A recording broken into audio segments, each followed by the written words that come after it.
6 books this week, 2 from Marvel, 4 from DC. Which one smashes harder? Let's talk about it.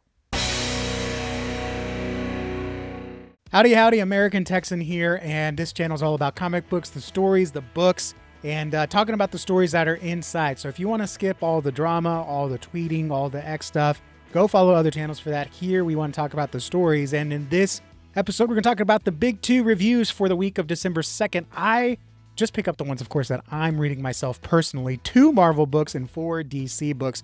Out of the 4 DC books, we've got 2 that tie into KO, one that is kind of the popular one, Batman for the week, and then also a Teen Titans Go issue that I super enjoy. So let's go over to the table and let's take a look at what I read this week. All right, starting with the Marvel books, we got 2 of them, ironically, actually, or unexpectedly, both from Ryan North. Complete miss, surprising hit. Going into Fantastic Four number 6, I said that this was make or break for me, and unfortunately, this week was a break. I hope you like this camera angle better too. I don't like the top down. I feel like it's too impersonal, whereas this first person view, it's almost like you're seeing it at the actual angle it's supposed to be seen at.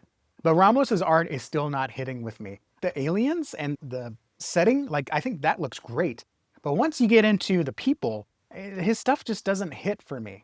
Especially, I think it was on Twitter or maybe it was League of Comics Geeks, but they said that all of Ramos's women looked like they just had lip injections, and now I can't unsee it, especially right there with Susan Storm. It's just not my style, and I can overlook bad art or art that I don't care for if the story's good, and this is not it. This is just not doing it. Also, once again, much like my issues with issue 1, we got Sue Storm being more of a General Holdo, where she just kind of takes care of business, doesn't really tell anyone what she's doing, and just woman-splains it later. It's not doing it for me. I don't know if editorial put a new mandate on North, but man, this is just not doing it for me. I really enjoyed North's first volume, all 30-something of those issues, but these are just not hitting it. Whatever changed for the worse. So unfortunately, I am out on Fantastic Four. Remove from pool.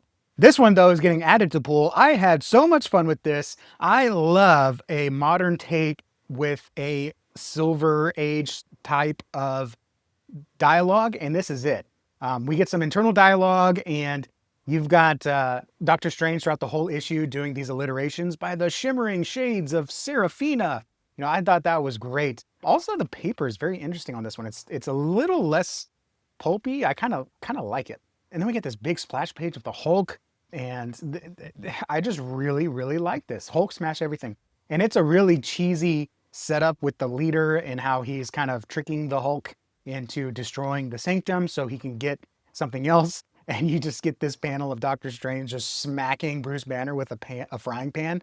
That's just hilarious. And the dialogue, yeah, it can get cheesy. It can get a little much later on. But overall, I super enjoyed it. So Hulk smash everything. I like most of what Ryan North writes. I just haven't cared for that recent Fantastic Four run. But this I enjoyed. I'm looking forward to more. If they can keep that up, I am going to really enjoy Hulk smash everything. All right, on to DC, starting with DC KO. I actually read Superman vs. Captain Atom first, and man, I enjoyed this one a lot. I mentioned on my Wednesday polls, which if you're not subscribed to the channel, please subscribe, because we not only talk about comics, but we also do on Wednesdays, I'll do like an unboxing haul day kind of thing of what I get at my local comic shop. On my Wednesday pool, I mistakenly said that this was a DWJ cover, Darren Warren Johnson cover, but it's not. It's an Jorge Corona cover. So kudos to Jorge. This is a fantastic issue, and I hope if he ever sees this for some reason, he takes that as the compliment that it is, because I love this cover. It's fantastic. This one really surprised me and sucked me in. I did not pull all of the Fight Month, all Fight Month. I specifically told my comic shop, don't put them in my pull box. I'm just going to get the ones that I want. And I'll tell you this, after reading this issue, I kind of wanted to go ahead and just tell them to put it all in my pull box, because I super enjoyed this issue. Holy cow, the art in this was fantastic. The fight scenes were amazing. I don't know a lot about Captain Atom and his history, so the dialogue kind of held my hand and walked me through almost like a tutorial level. And this was all fantastic. And I don't want to spoil too much, but there is a scene that's a little like reality breaking, shattering kind of thing. And they actually use the shatter to fight with. Like, it's awesome. I really, really enjoyed it. The action in this was fantastic. It was a bigger issue too. I mean, look at this page is awesome. This was also a bigger issue as well. It felt thick, and I thought maybe there were some extra previews, and there might be. but I think I heard that this was a 30-page comic book and it was still only $5. So super, super into Superman versus Captain Atom. I really enjoyed it. Highly recommended. I also really enjoyed Knightfight Issue 2. I should get better at telling who wrote everything. This one's by Williamson and illustrated by Dan Mora, and really, really beautiful artwork. There's some great looking Batmans in here, and you got Batman bringing out the secret illegal weapon kind of thing. And this was really, really good. We get a little bit of a finishing off of what happens with Nightwing, and then we go into Jason Todd makes an appearance, and I'm still not sure what's going on. I feel like a lot of people think they figured it out, but I hope it's not that simple of why he was going through this. I understand the editorial reason why, like Batman's got to be doing something and he's not in the main event. But this was so cool. The art switch to the black, white, and red, or black, white, and blood, whatever they call it. Really, really enjoyed this one. At first, I thought this was Dick. This looks just like Dick is illustrated in the first issue, but he keeps calling him Jason. So I guess it's Jason. But this was really fun, a really good issue. All right, I probably showed too much of that one. But Knightfight Issue 2, really good. Batman number 4, however, oh man.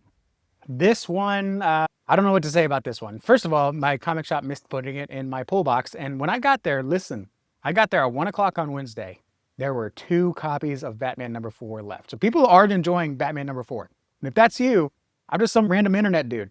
Don't take what I say like heresy, okay? Like, I'm just sharing what I feel.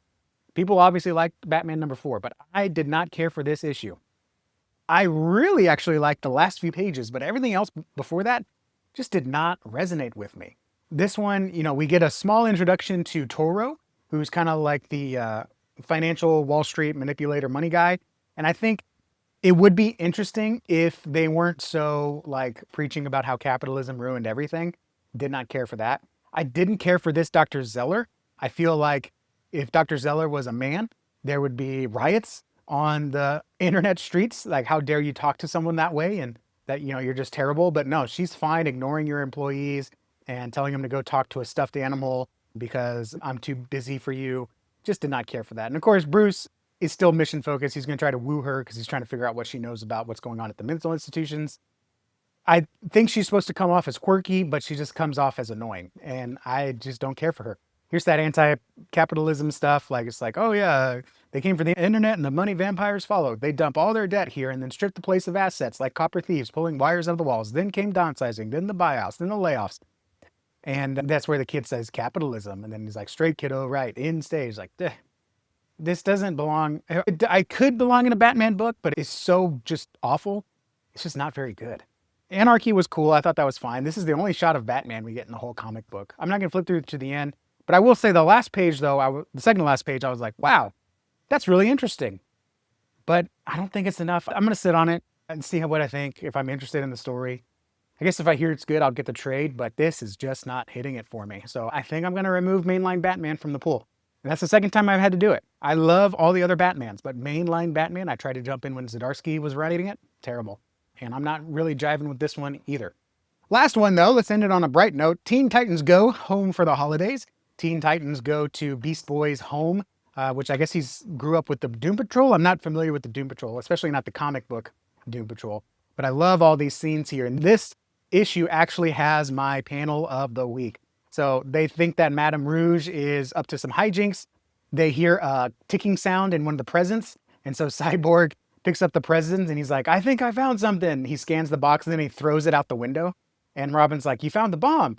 And Cyborg's like, actually, that was underwear. That got an audible chuckle out of me. Panel of the week right there. But this is just a cute story. It gets a little draggy towards the middle, but it starts well, it ends well. Teen Titans Go is the last DC book I read for a reason, because it always just puts me in a good mood after I finish reading. Thank you guys for watching. If you like this video, like this video. If you didn't like this video, I'll only believe you if you hit that dislike button twice. If you want to see more comic content, by all means, I'd love to see you subscribe. Your time and attention mean the world to me. Thank you all for watching, and I'll see you all in the next video. Adios.